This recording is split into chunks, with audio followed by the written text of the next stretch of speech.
welcome back to Arcade Sunday. This is a continuation of last week's episode where I'm going to rewire this control panel back to standard MVS style jammer with the existing harness, and decided I would start off by labeling the existing spade connectors so that I can revert back to the original Groovy MAME setup when I want to without too much trouble. It's Arcade Sunday. I think I found the audio cables. I've traced them with the multimeter and I've hooked them up temporarily to a speaker on the side here. Let's hope it does work. I'm just going to quickly work on trying to get at least one of the controls connected up now and see if I can test anything further. So, yep, control panel is folded forward. This is obviously my arcade. So what I'm really going to do is basically leave that harness in place as is, and then just connect up some of the buttons here on player one side and then the selector button in the center. So I've labeled all of these cables individually. P1, there's a ground, player 2 right down, button 1, player 2 button 2, etc, etc. So now I can basically remove this harness from the control panel and go back to the original Neo-Geo harness.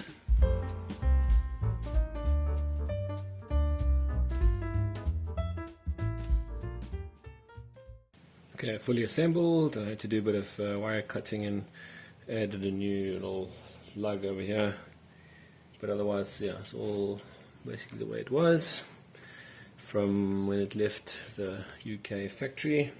Everything is hooked up now. This is, I guess, the moment of truth. Hopefully nothing's going to go wrong. So let's put it on and see what happens. Yep, there we go. Wow, okay, perfect. Okay, so it's come on.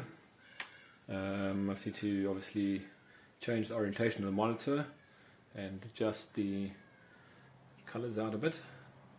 But yeah, it's actually looking like it's all good. Okay, so here comes the part where we change the orientation of the screen. We've established everything already works. I've already taken the bracket off the top. Okay, in order to turn this monitor, unscrew these two holding bolts and then pull it out, turn it in.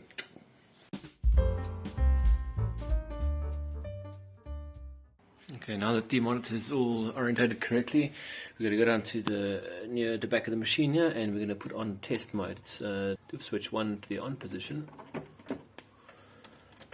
Now the machine should be in test mode on startup. And then we can test the buttons, test the colors, adjust the colors, etc. And hopefully we can get something resembling a playable Neo-Geo. This is the hardware and test mode menu. So as you can see, the red, the green and blue are all off. So I'm going to have to try and adjust those out. Okay, up, down, left, right. Button 1, button 2, button 3, button 4, working so far.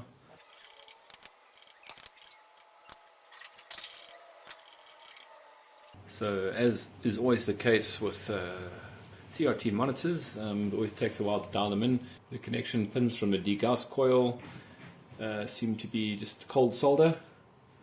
So I just reflowed solder there and powered on and adjusted the colors, and now I can get proper deep red, green and blue and good white. Now on screen it probably doesn't look as good as it really looks to me, but from our point of view it looks pretty good. You're actually looking at a coin acceptor circuit slash unit that I've been having some major issues with, unfortunately. This has basically been the part of the Neo-Geo cabinet project that's been holding me back the most. I thought it was going to be the easiest part of the project. It's actually turned out to be the most difficult. During testing I actually seem to have burnt up some traces on this board there where the green jumper wire is, and I tried to repair it to see if that line was just burnt out or whether the dip on the top, that Koan HSI chip over there, that's a dip reed switch. It's a 8-pin or 8-legged chip that basically works like this. So effectively the signal wires are connected once a certain other set of conditions are met. So what I have done, I made a jumper wire, I made another jumper wire to get to this opto.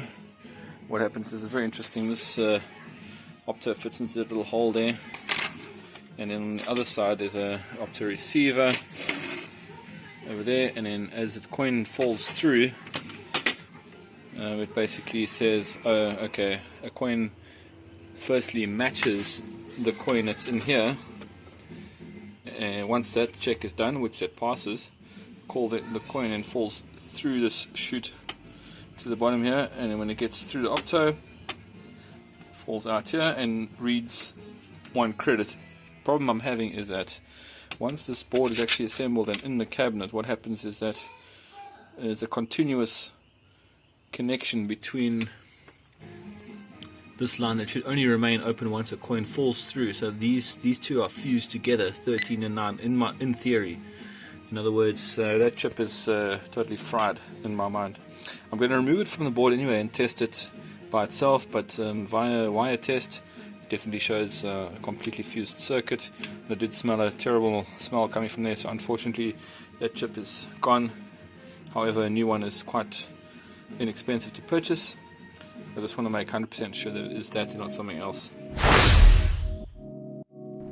I certainly hope that you found that interesting. As always, have a great arcade gaming week. Arcade Sunday out.